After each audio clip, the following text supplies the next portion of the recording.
रेलगाड़ी के डिब्बे में एक महात्मा बैठे, पुराने जमाने की घटना। फर्स्ट क्लास के डिब्बे में उनका रिजर्वेशन, कूपा में सामान रखा ऊपरी बर्थ पर, नीचे आराम से महात्मा बैठे।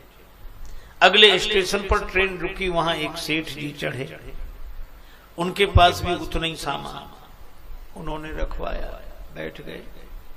गाड़ी चल दी, उन्होंने महात्मा को बैठे देखा, बस उपदेश शुरू। हम लोगों की आदत है उपदेश का मौका मिलना चाहिए, फिर हम चूकते नहीं।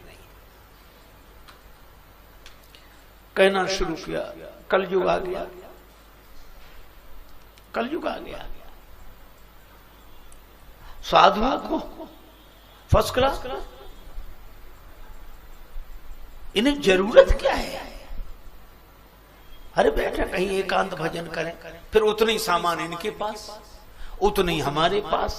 हम भी फर्स्ट क्लास में बैठे, ये भी फर्स्ट क्लास में बैठे, तो हम में साधुओं में अंतर क्या है? बिगड़ गए साथ, फिर तो केवल कपड़ों का भेद है। महात्मा गंभीर थे, वैराग्यवान थे, शांति से सुनते रहे, मुस्कुराते रहे। जब उनकी बात बंद हुई तो महात्मा जी ने कहा कि महाराज हम आंखें खोल दें। सेठ जी आपने बड़ा बढ़िया उपदेश दिया, हमारी आंख खुल गई।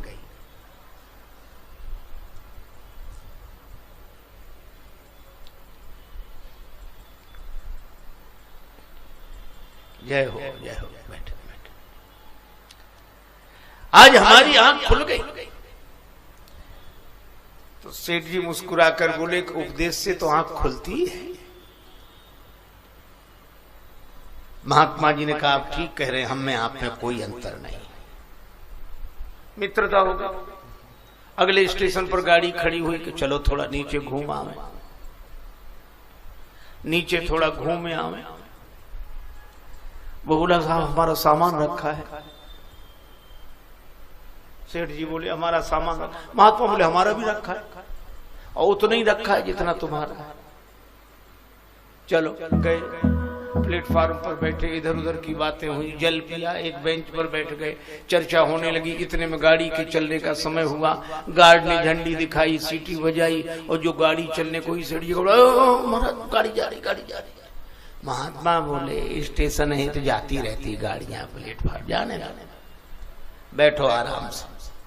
अरे महाराज हमारा सामान रखा है। महात्मा बोले हमारा भी रखा है, उतना ही रखा है। अरे नहीं नहीं महाराज, तो महात्मा बोले हम में तुम में भेद क्या? कपड़े का भेद है। सो कपड़ा हमारे पास है, हम आपको दे देंगे, बस बैठो। अरे नहीं नहीं महाराज हमें छोड़ो। महात्मा बोले हम तुम्हें छोड़ेंगे नहीं, या तो अंतर बताओ। सेठ जी बोले अंतर समझ में आ गया, समझ में आ गया। क्या? बोले जितना सामान आपके पास है उतना हमारे पास भी है, लेकिन आप एक क्षण में छोड़ सकते हैं और हम जिंदगी में नहीं छोड़ सकते, बस यही अंतर है। तो वैराग्य की दशा ऐसी ही है। इसीलिए आपने सुना होगा हम लोगों के यहां कहा जाता है कि संत ने शरीर छोड़ दिया।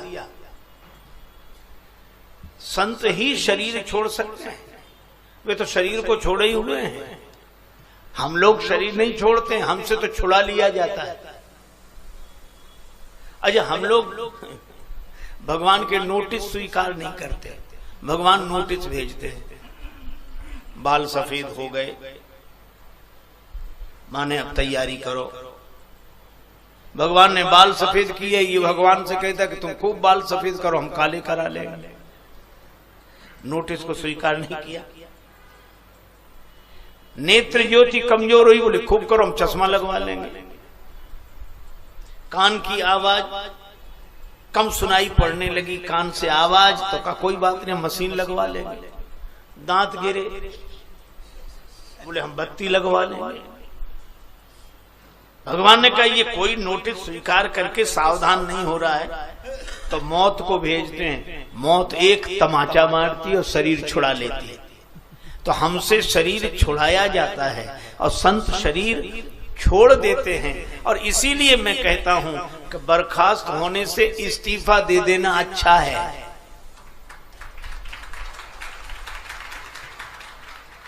तो जो बर्खास्त होते हैं वे आसक्त हैं और जो इस्तीफा दे देते हैं वे विरक्त हैं, वैराग्यवान।